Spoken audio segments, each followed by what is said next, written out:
Sejam bem-vindos a mais um É Tempo de Amazônia. Hoje eu converso com Natália Renteria, que é advogada, mestre e doutora em governança climática pela Universidade Católica de Louvain, na Bélgica, e uma especialista que tem participado e discutido há 20 anos o mercado de carbono, a sua estrutura e regulamentação por estados nacionais. Mais recentemente tem se destacado nos debates que acontecem dentro do Brasil, envolvendo lideranças públicas, o setor privado, sobre a estrutura e a organização do Sistema Brasileiro de Comércio de Emissões. Natália, é um prazer participar com você desse programa. Muito obrigado por ter aceitado o meu convite. Daniel, eu que agradeço. É um prazer enorme estar aqui com vocês hoje. Para começar, indo direto ao ponto, Natália, no final de 2024, o Brasil concluiu a sua peregrinação legislativa pela aprovação do Sistema Brasileiro de Comércio de Emissões, que cria o nosso mercado de carbono regulado. A partir daí se abre um grande espaço para debate sobre as regulamentações que a lei exige e todo o procedimento necessário para que o mercado efetivamente comece a funcionar na sua modalidade regulada aqui dentro do país. Em que pé estamos nesse processo de regulamentação? Muito bom, Daniel. Realmente a gente teve a adoção da lei que instaura no Brasil o mercado de carbono, mas é importante a gente entender que é uma lei com muitos lados. Então, se de um lado ela instaura no Brasil pela primeira vez um mercado regulado, ou seja, é um controle da emissão de carbonos pelos setores industriais, pela primeira vez isso realmente ocorre, ela também traz regras sobre a comercialização dos créditos de carbono do mercado voluntário. Então, é uma lei muito robusta que traz passos importantes para o Brasil entrar numa nova era de controle de carbono, mas também regulamenta outras ações que já estavam em curso, como os projetos de carbono. Então, adotada essa lei, a gente realmente passa agora a decidir como que ela na prática vai funcionar. Então, essa implementação que você trouxe é o momento que nós estamos. Então, ano passado, o governo federal ele se dedicou a criar o órgão que vai realmente estar à frente de todo esse sistema. E o desejo era criar uma agência reguladora, mas isso não foi possível. Então foi criada uma secretaria extraordinária ligada ao Ministério da Fazenda, que acabou de completar os seus quadros no final agora de 2025, e a gente entra num momento agora de decidir pontos essenciais relativos a essa lei. Eu tive a oportunidade, Natália, de entrevistar a secretária Cristina Reis alguns meses aqui no É Tempo de Amazônia, e à época ela discutiu a possibilidade de se criar uma agência regulatória, mas também antecipou que esse processo talvez fosse um pouco complexo, que envolveria alterações legislativas, mas destacou o esforço, o comprometimento de criar uma estrutura de mercado regulado que fosse, de fato, segura, bem estruturada para funcionar no Brasil. Olhando para essa maratona regulamentadora que nós agora começamos a perseguir, Natália, na sua visão, quais são os aspectos mais essenciais ou mais importantes para tirar o mercado de carbono do papel?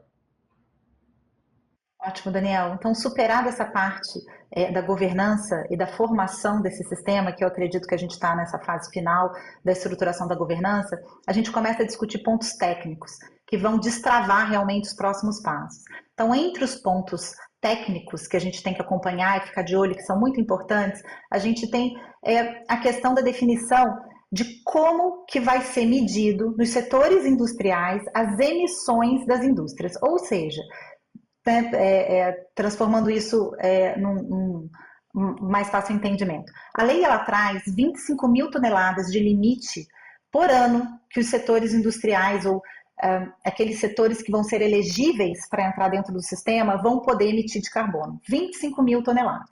A questão que está agora na mesa, não decidida, é essas 25 mil toneladas elas vão ser contadas por unidade industrial ou por grupo econômico. Isso é uma diferença considerável para os setores industriais. E está sendo discutido, não temos ainda uma posição. E os setores estão realmente querendo um direcionamento em relação a isso. Outra questão são os planos setoriais. Então, como que os setores eles vão medir e informar o governo? Isso também é um ponto essencial que a gente tem que decidir. E, por fim, um outro ponto muito interessante da gente acompanhar é a porcentagem de crédito de carbono que vai ser permitido o uso dentro do sistema regulado. Então, como, né, alguns de vocês podem saber, a nossa lei permite o que a gente chama de interoperabilidade entre o mercado regulado, que é esse imposto pela lei, e o mercado voluntário, que é aquele que gera créditos de carbono e de compra livre. No Brasil, a nossa lei permite um uso de parte desse crédito dentro do sistema regulado, o que é muito positivo, porque os nossos créditos de carbono, eles têm origem no agro, na floresta, e isso vai aumentar a demanda por esses créditos. Então, justamente a porcentagem que vai ser permitida o uso dentro do sistema regulado ainda não foi definida, e isso é muito importante para que os projetos e os investimentos nos créditos de carbono possam ser realizados. E a ideia, Natália, seria que essas questões, como, por exemplo, a unidade de análise a partir do qual vai se medir a obrigação, vai se estipular a obrigação, mas também o tipo de empreendimento ou de atividade que vai ser reconhecida como elegível para gerar crédito, as respostas a essas questões são temas que estariam dentro desse processo de regulamentação em discussão dentro do governo federal. Seria isso? Isso, exatamente. Então, passando a governança, esses pontos técnicos essenciais, eles têm que ser definidos, eles têm que ser orientados para que a gente possa começar a estruturar como que a mesuração e como outros passos desse sistema vão ocorrer. Então, esses pontos que nós trouxemos aqui, a gente pode dizer que é a espinha dorsal das decisões e é em função disso, dos setores, das quantidades, de como que isso vai incidir nas empresas, quantos créditos vão poder entrar, que um plano de colocar isso tudo em prática começa a ser desdobrado. Essa sua análise inicial, Natália, me faz lembrar uma discussão que aconteceu nos Estados Unidos há algumas décadas e que muitos consideram como um dos pilares do próprio direito ambiental lá, que foi uma construção regulatória sobre como o Estado pode regular as obrigações de emissão de alguns setores industriais. E o debate lá, como agora começa a acontecer aqui também, estava ligado à definição de quem é que entra dentro dessa estrutura, desse limite de emissões. Se é a empresa como um todo, com a sua cadeia de empreendimentos, ou cada uma das unidades industriais. E lá, naturalmente, isso foi objeto de uma enorme discussão e judicialização, o que sinaliza a importância da gente ter uma definição dentro de casa que seja muito clara, muito robusta, para que não haja, eventualmente, atraso, questionamento sobre a maneira como o país escolhe para estruturar o seu regime de funcionamento do mercado de carbono entre nós. Tanto neste tema, não é, de definir qual é a unidade, como também nos vários outros temas e nas metodologias que serão admitidas para a estruturação científica robusta do mercado. Como andam os debates, Natália, sobre esse aspecto metodológico? Daniel, foi ótimo você ter trazido essa questão das definições, porque isso realmente orienta a robustez do sistema.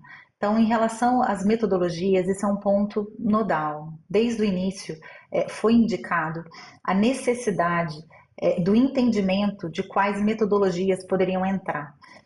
Porque todo mercado de carbono, como um mercado novo, ele envolve planejamento, ele envolve investimento, ele envolve que tanto a parte industrial quanto os projetos de carbono possam se estruturar para que essa negociação ocorra no futuro. E a gente está numa fase inicial de construção. Atualmente, apesar das discussões iniciais que foram feitas durante o projeto de lei, ainda não há definições dessas metodologias. A gente tem que entender também que o mercado de carbono é um mercado essencialmente reputacional. As coisas não se criam do dia para a noite. Elas têm que se fiar em instituições, metodologias, em atores que estão reconhecidos pelo mercado como atores sérios. E para as metodologias é a mesma coisa. Então, o que é pedido, né, o que é conversado com o governo, e eu acredito que né, tem sido um diálogo interessante, é que sejam reconhecidas metodologias internacionais confirmadas que possam trazer realmente essa certeza, porque é muito difícil você adotar uma metodologia que não é largamente utilizada. Então, o uso confirmado no mercado, ele é um indicativo importante. E mais do que isso, além da metodologia em si ser reconhecida, essa metodologia ela vai estar ligada a que setor? Porque os setores, eles precisam ser, eles têm que sofrer um estímulo para se desenvolver. E quando a gente fala no Brasil de mercado de carbono, a gente também está com setores iniciais, então setores de florestas nativas que estão sendo plantadas, novas práticas na agricultura que precisam de investimento, né? Agricultura de baixo carbono para ganhar escala. Então a gente está falando de setores que precisam de investimento para poder passar para um outro nível. Então esse tipo de entendimento, quais metodologias e ao mesmo tempo quais setores serão beneficiados, eles têm que ser observados e acompanhados porque são decisões importantíssimas para o futuro do mercado de carbono no Brasil. O que certamente pressupõe um espaço de diálogo, de compreensão da realidade dos distintos setores da economia, mas também do status da ciência, não é? Onde esses processos de construção metodológica são mais avançados, onde ainda existe um trabalho a se fazer, e como isso já tem sido recepcionado, como tem funcionado nas transações de carbono que existem no mercado voluntário, que ao longo do tempo a gente espera que passem também a ocorrer nessa estrutura regulada. Antes de passar para o seu comentário e para a sua resposta, Natália, vamos para um breve intervalo e voltamos no segundo bloco do É Tempo de Amazônia com Natália Renteria.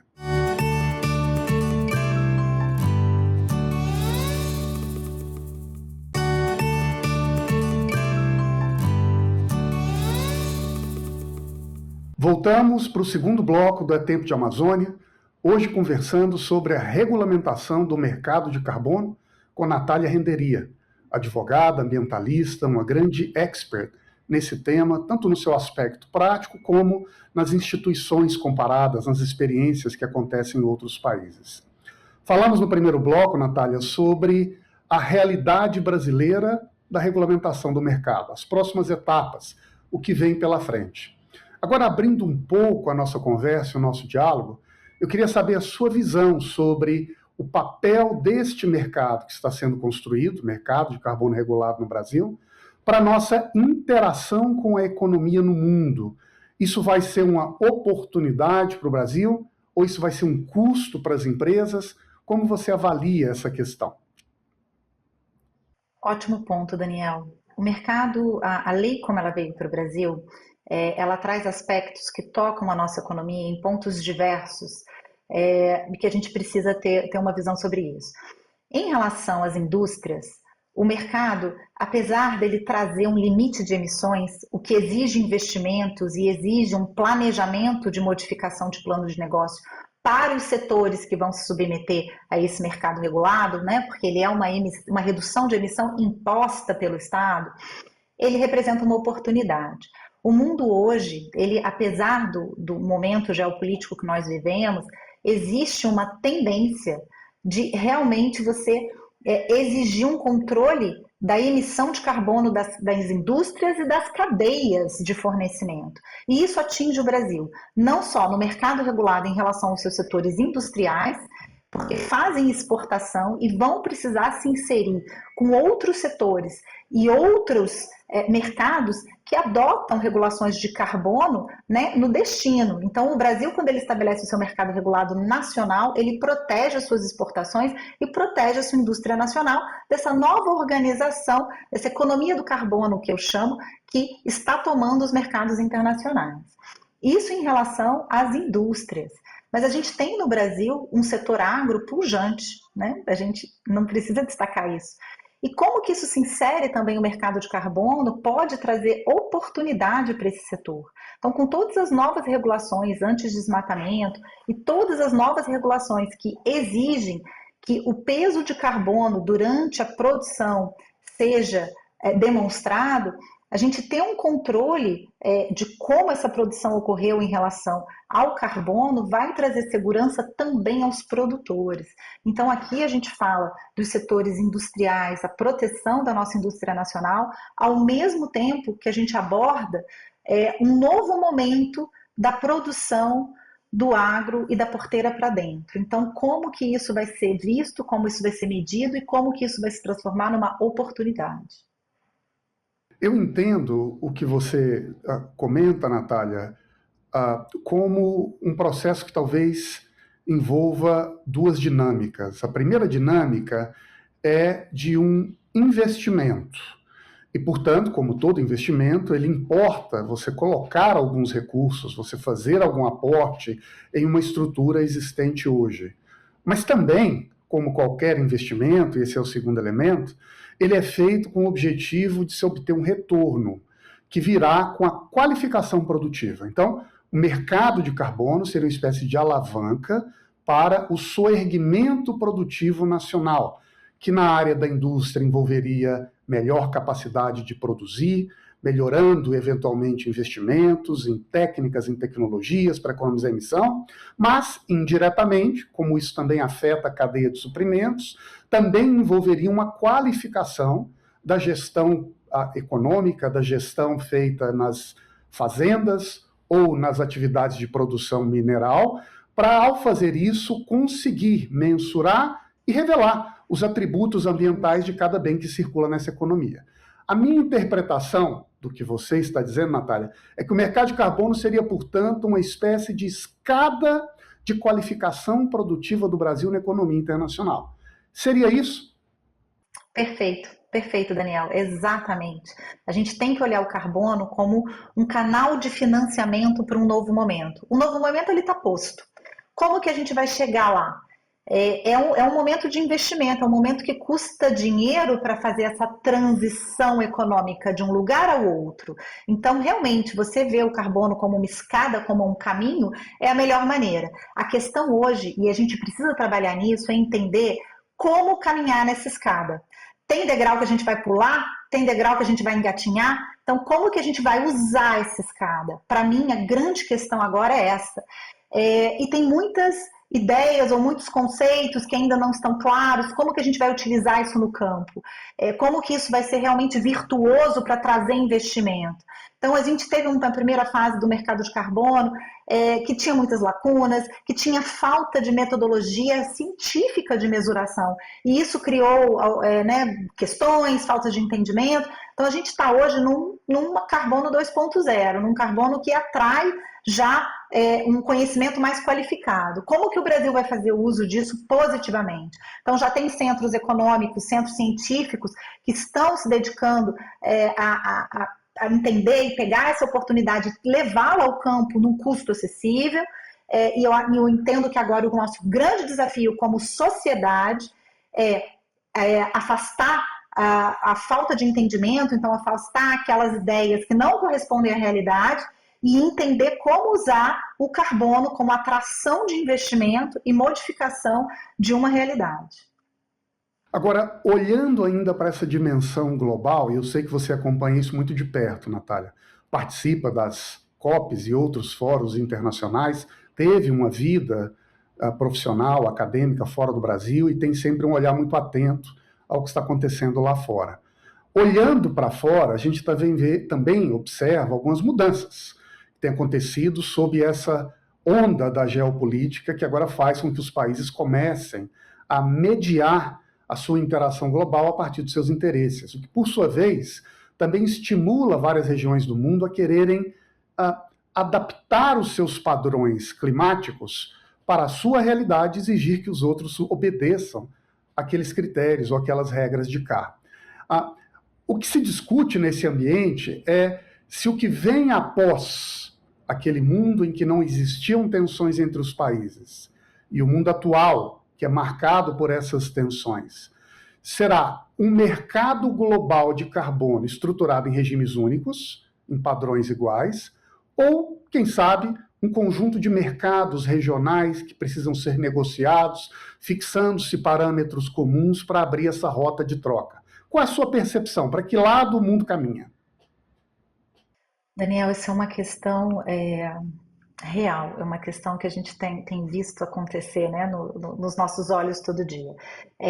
Quando a gente fala de mercado de carbono global hoje, a gente se refere principalmente ao mercado da ONU, ao mercado dentro da convenção. Então, às vezes as pessoas usam isso, né, a gente precisa só entender, quando fala de mercado global, é o mercado da ONU. A ONU, hoje, dentro da Convenção Climática, que é uma convenção que já entregou muitos avanços para a questão climática, é o pilar de toda a discussão climática e eu acredito que vai continuar sendo. Esse mercado hoje ele está passando por discussões de melhoria, de implementação, que é o chamado artigo 6º. Vou usar aqui, vocês me desculpem, essa expressão. Artigo 6º é o mercado de carbono dentro da Convenção Climática.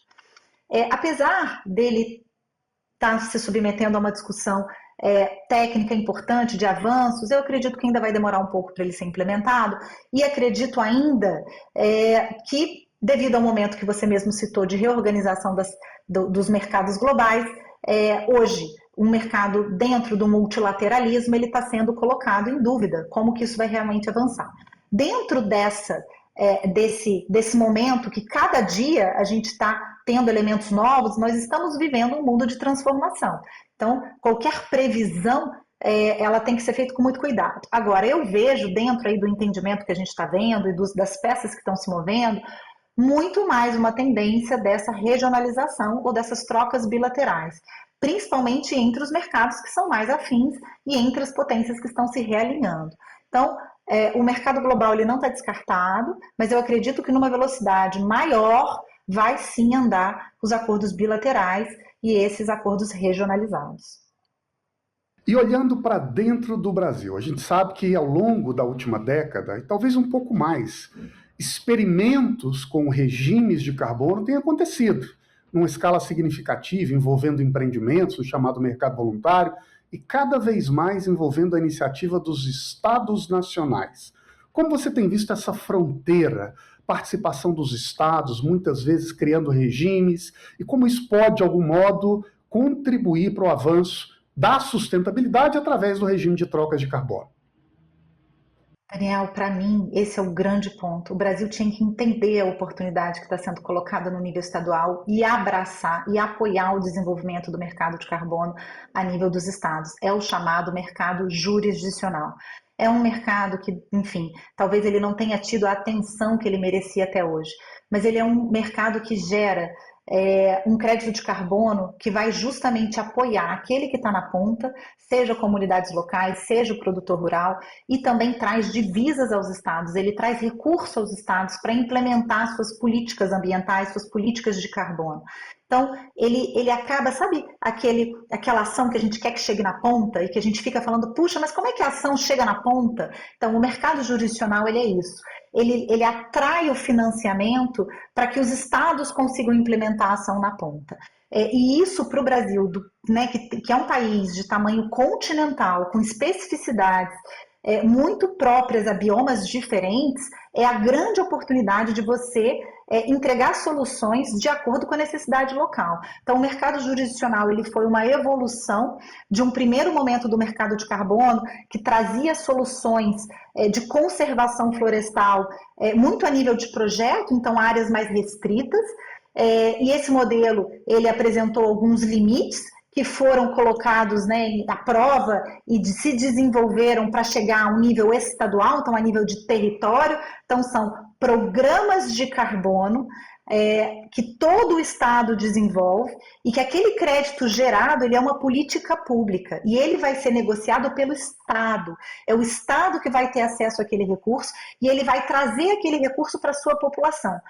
Para um país como o Brasil, é a grande chance que a gente tem de sair do momento que a gente estava de insuficiência de recurso, insuficiência de ação, para um novo momento onde a gente vai atingir escala e resultados financeiros nunca antes atingidos. Então, eu convido a todos vocês a entender essa oportunidade realmente de maneira própria, de maneira técnica, de maneira bem informada, porque isso pode ser uma mudança de chave para o Brasil. E quem tem interesse em entender essa rota de alternativa, de caminho, Natália, deveria olhar para onde? Quais são as experiências mais valiosas nessa direção no federalismo brasileiro? A gente está no momento de construção do mercado jurisdicional. Então, o conceito ele é novo a nível global, mas em outros países a gente tem isso acontecendo. Alguns projetos a gente pode, enfim, citar a Guiana Francesa, Gana está andando com alguns projetos, mas isso é fora. Dentro do Brasil, um federalismo brasileiro, a gente tem estados como o Acre, o Pará, o Tocantins, que estão muito avançados. Eu conheço de maneira mais próxima o projeto do Tocantins.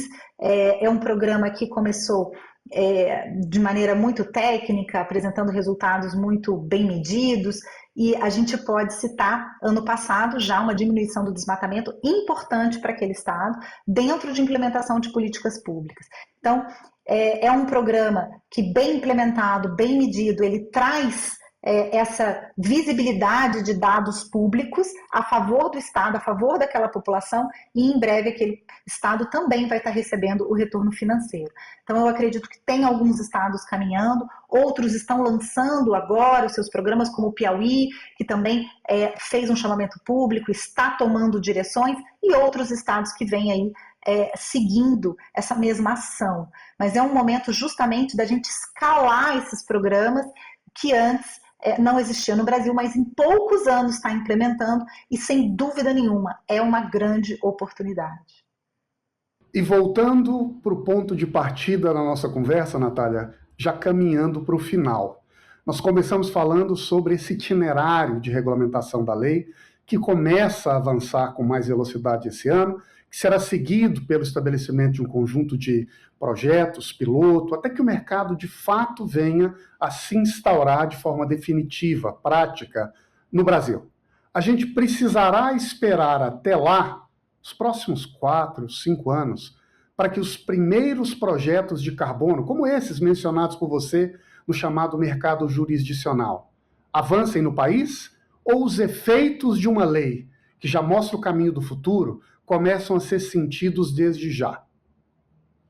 Desde já, Daniel, sem dúvida nenhuma. Então, no Brasil, a gente tem 3 esferas de mercado de carbono para levar em consideração. O mercado regulado, que é esse que a gente conversou, que ainda está decidindo os pontos nodais, mas que a sua adoção já manda uma mensagem para o mundo muito positiva. O mercado voluntário de projeto, e hoje o mercado voluntário de projeto ele está muito focado em toda a parte de restauração de nativas, enfim, não só em propriedades particulares, mas também em áreas públicas. Isso é um mercado virtuoso que já está acontecendo, o mercado voluntário de projeto, e temos também o mercado jurisdicional que está em crescimento em pleno vapor. A gente pode muito bem aproveitar essas oportunidades desde ontem e ajudar o Brasil a mostrar que o crédito de carbono e as práticas de baixo carbono que nós estamos implementando no Brasil nos coloca em outro momento.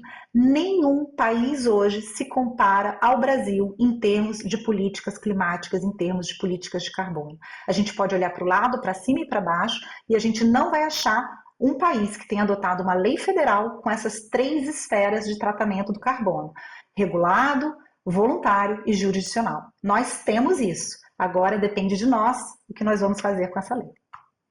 Que a nossa ambição e os nossos méritos ambientais se convertam e reflitam na nossa capacidade econômica, gerando investimentos, qualificando a nossa economia, empurrando o nosso país para gerar mais renda, mais riqueza, mais trabalho, mais crédito, com mais sustentabilidade. Chegamos ao fim de mais um É Tempo de Amazônia. Agradeço imensamente a Natália pela gentileza da participação aqui conosco. Espero que possamos voltar a conversar em breve sobre os próximos passos e desdobramentos dessa lei. E, portanto, terminamos o nosso diálogo, mas só por hoje, porque daqui a pouco vem os próximos capítulos dessa história. E semana que vem teremos mais um convidado especial aqui no É Tempo de Amazônia. Não perca!